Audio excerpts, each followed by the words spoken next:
Hello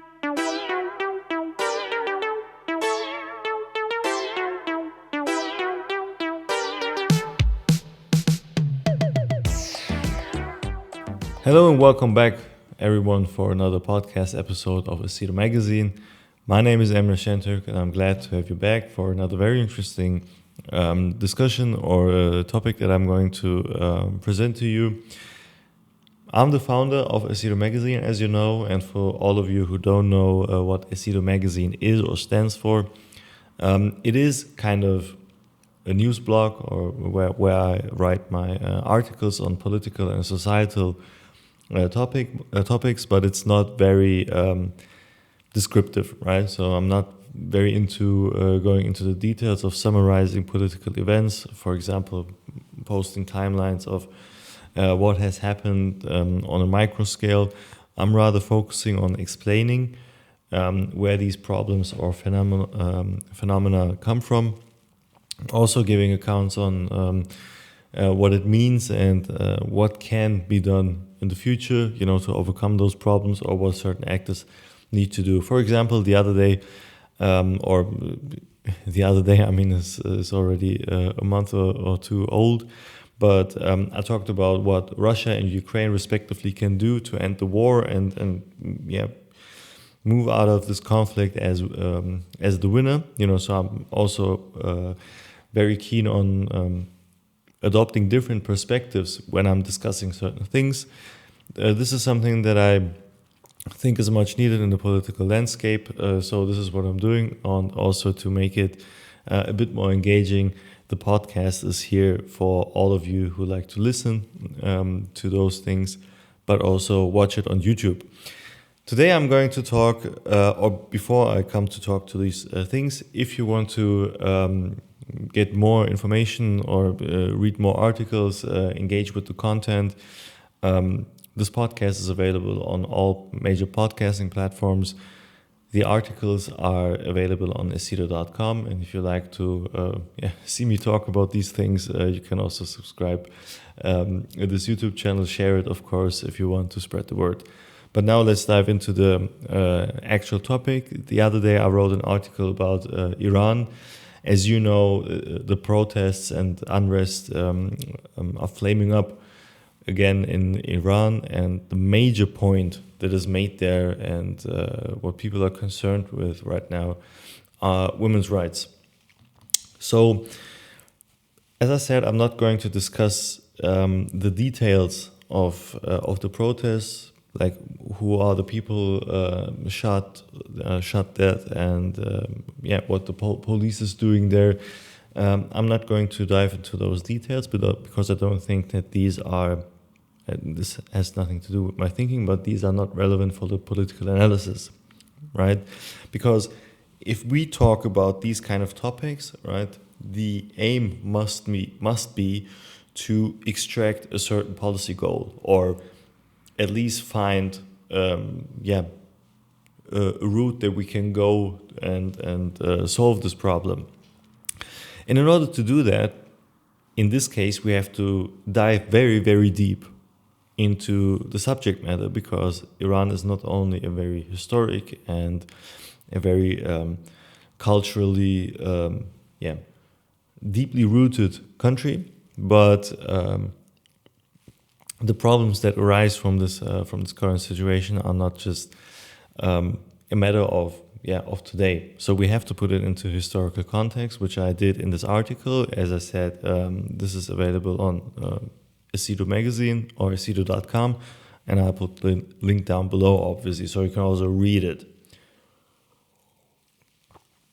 However, I want to complement this article with some remarks and comments from my side. I want to walk you through it. And the first main thing that is picked up in this article is the historic importance of this country. So why do I start from the history of Iran in order to explain how those protests come about and what we can do to them?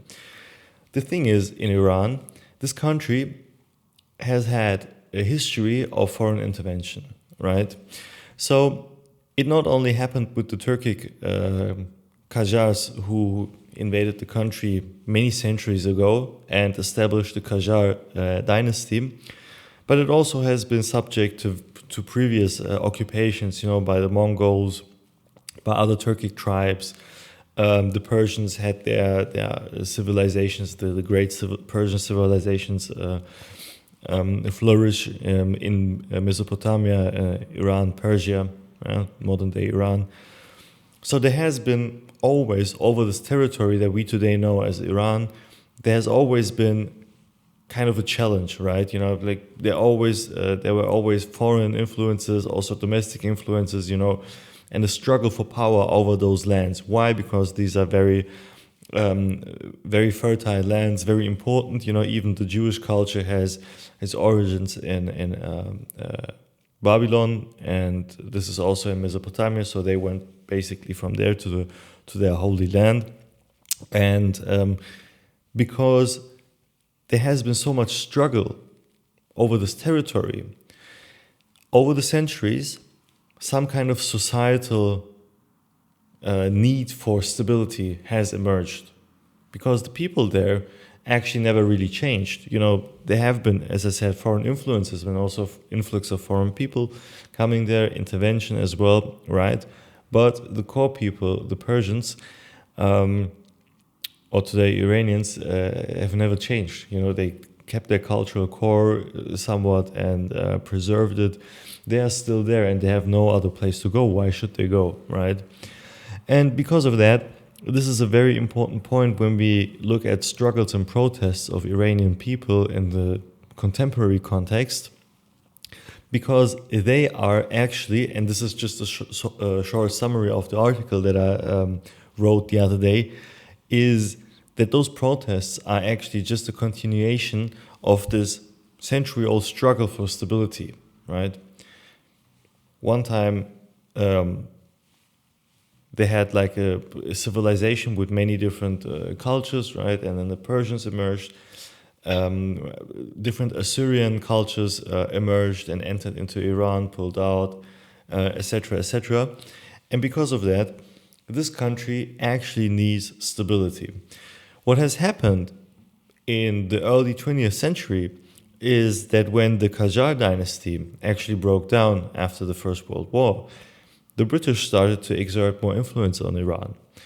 Again, one influence and one factor of stability breaks down, and immediately other actors pull into this country and try to gain access to the resources there, and also have a say in how this country is structured. So with the Anglo-Iranian oil company that has been established there, and this oil thingy was just newly getting very prominent in the region, they actually managed to install the Pahlavi dynasty. And the Pahlavi dynasty, somewhat was kind of a satellite of the British, also then later backed by the United States. And what has happened until shortly after during the Second World War was that Mohammed Reza Shah, right, who's also known as Shah Pahlavi, has been kind of put into place. I want to say, people know it. It's actually not a secret, that this person became Shah of Iran by the help of the British and the United States. So United Kingdom and the United States of America were very prominent in aiding him and his family and giving him the power over Iran as a monarch. And now you have this person who has been installed by the United States government and is backed by the British. They're extracting the oil from the natural resource, not only oil, it's also gas and stuff. They have access to the Persian Gulf, etc., etc. They can also were able to pull out gas from the Caspian Sea, move it over Iran to the Persian Gulf and whatnot. So it's also a very strategic and infrastructural move made by the two Western great powers. So if you, and I'm just reminding you of what I said just before, you have a very long history of struggles, and there were periods of stability, obviously, of course, I'm not denying that.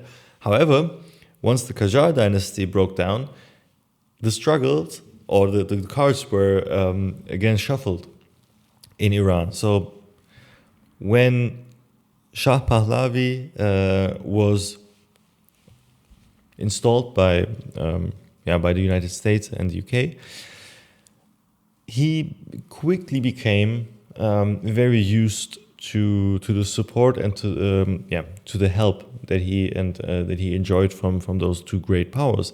And what I mean by that is a symbiosis of this guy reigning as the emperor of Iran, the Shah of Iran, lavish lifestyle, extremely luxurious, extremely rich. And on the other side, the resources are actually drained and moved to the United States.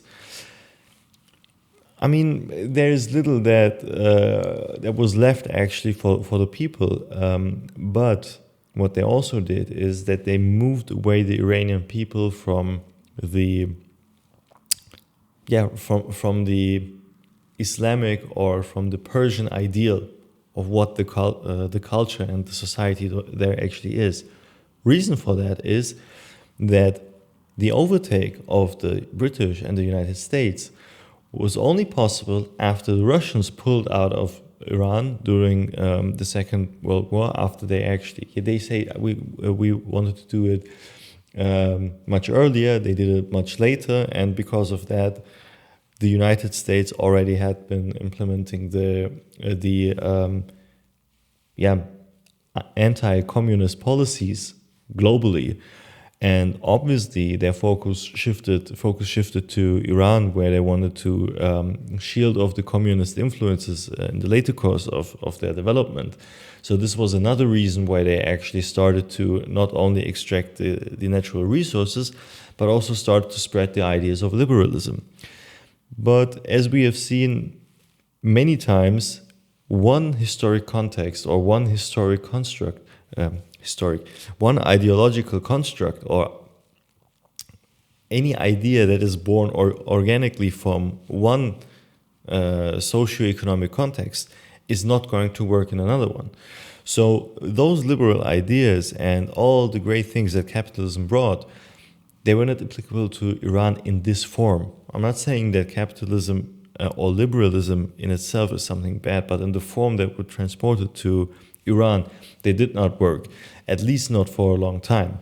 Obviously, they had like all the freedoms and all the benefits in the first place, but when Iran gradually shifted to also a demoralized country, because people were moving farther away from their cultural core, what happened is that not only the economic dissatisfaction grew, but also the social dissatisfaction, right?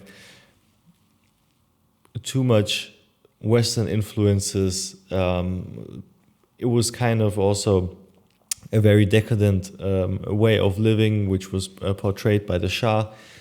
Very westernized style and very focused on consumption without matching it with correspondent production.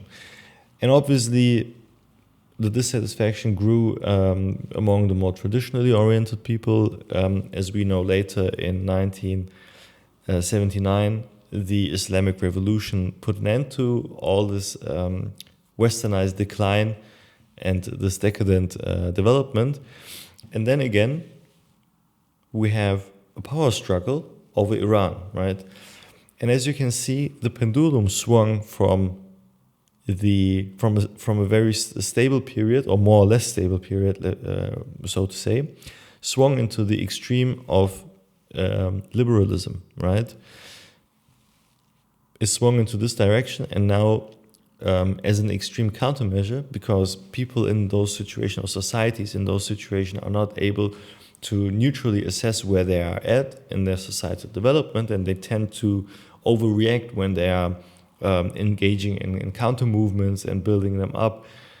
So this counter movement to this liberal decadent society that Iran has evolved into, because the Shah just rigorously implemented those secular and liberal capitalist ideals, is obviously not communism, but in this case, Islam. The United States, they didn't really think about political Islam back then, right? The only concern was, may it what it be, but we don't want communism to spread around the world. So they didn't know that political Islam can be a thing. Accordingly, the organization building and the movements around this idea were able to freely unfold, leading to an extreme form of application in 1979. So after that, and then we know, of course, the United States, they understood that political Islam can be an enemy as well, portrayed in the media like this for the last 40, 50 years, right? The bad Iranian Muslims, radical country, and so on and so forth. This is not actually true, because Iran was obviously is a democratic country. You know, they were able to overthrow the government with a great majority that was supportive of the Islamic regime, functioned very well. But the problem is not that they are an Islamic republic. The problem is that the Islamic Republic is just a reactionary movement to something that that was not actually displaying their cultural core in the first place, namely liberalism. And when you have an extreme counter movement to something that is already in extreme development in your country, then you're moving even farther away from your cultural core, or at least you are not aligned with it, right? So in either case, we have an imbalance. We have the imbalance back in the days on the liberal side, and now we have the imbalance on the Islamic side. But why am I telling you all this? You might say, okay, well, that's very nice. You told us about not summarizing things, and we now have a full summary of the Iranian history. The point is that when we analyze what is going on today, because I have seen many media campaigns against Iran saying, well, in the 70s and 60s, Iran was so free, and everything was so nice. You know, people were could wear whatever they want, could behave in whatever way they want, but they don't see that this is not representative of the Iranian people, first of all. Second of all, they had major economic problems. Third, people were dissatisfied with all the societal developments, and they had a very corrupt political regime that cared little to nothing about what is going on in the country, even though Iran is one of the greatest civilizations this planet has seen, right? So the history speaks for itself. Today, the situation is that, again, we are seeing an extreme counter movement against the Islamic developments in the country. You know, so the Islamic situation with all the Sharia law about the dress codes, how people behave, etc., without looking at what the political options are and how this country can be structured in order to be more productive and more stable for a longer period in the future. They just take the first best option, which is, again, liberalism, as an extreme counter movement to what is going on actually right here. This is not to say that the current situation of how Iran is structured under the Sharia law is good or is representative of what the Persian people were and are and want to be. I'm not saying that. I'm obviously also not saying that the restrictive policy regime is good or something like that. I'm just saying the reactionary behavior of the protesters might lead to greater problems in the futures, and is very dangerous than actually the current situation. Because if you have the current situation and you move along, right, it's just going to continue like this until the culture has adapted to what they're actually doing there. Okay, so that might be. But if you now swing from the one extreme again to the other extreme, which is again liberalism, then you might have a problem that the next counter reaction might be even worse. It might be communism. It might be a more radical version of a theocracy, right? I cannot think about what the next extreme counter reaction is going to be. So instead, just going for the first best option, and then apply something that you see in the West. The Iranian people now need to rethink who they really are and actually move back to their prehistoric, pre-Islamic times or pre-Islamic history, or implement a more moderate version of their interpretation of Islam, right? This is also what I wrote in the article, but the problem is just because you're dissatisfied with one situation, you cannot just move to the first best option that you have and that is presented to you. And there's a reason why liberalism in the Western style is the first best option. The United States and Israel, one of the major competitors of Iran in the region, they were not just watching to what is going on there. They continuously, as you all know, have great media campaigns against Iran over the last couple of decades, right? But also in Iran and also on the social media side, as well as institution building of Iranian communities abroad, the United States and other Western countries, they were very active to promote the lifestyle that they actually have and also integrate Iranian people abroad to their systems, right? In order for them to carry on the message and also be like the leading voices in those uproars and unrest that are going on in Iran to say, this is the system that we need. But this is not the case. Of course, the United States wants the liberal mindset that has been promoted in their own country now for the last centuries, wants to have it in Iran. Of course, it's their national interest or their foreign policy interest to regain influence in the region. Totally understandable. But this is not the right thing for the Iranian people to do. And they need to be smarter than the United States and other foreign countries that want to invade or re-enter the region through those diplomatic channels. How can we be smarter, or can they be smarter in this situation? Is that they really need to figure out what the Iranian identity is actually about. I'm not going to make any assessments on that. I just threw in the idea of pre-Islamic history of Iran because it's very, very relevant. And I also talked about the moderate version of Islam, but I'm not going to sit here and make an assessment on what the cultural core of the Iranian people is. I know for sure that is not a liberal Western style cultural core. This is clear. But I also know from the history and how the Iranian people and the kingdoms of Persia evolved, that the Islamic or the radical is not a great word to describe it, that the theocratic way of governing Iran is also not very representative of what they're doing there. Yeah. So to wrap things up, Iran has a very long history of political struggles over their lands. Reasons are obvious: strategic and geographical advantages, but also a very strong societal core. Because of all those shifts in power and the imbalance of regimes, this imbalance has always caused kind of an extreme counter-reaction. Last one was the extreme counter-reaction to the extreme liberalism in form of establishing a theocracy as the Islamic Republic of Iran.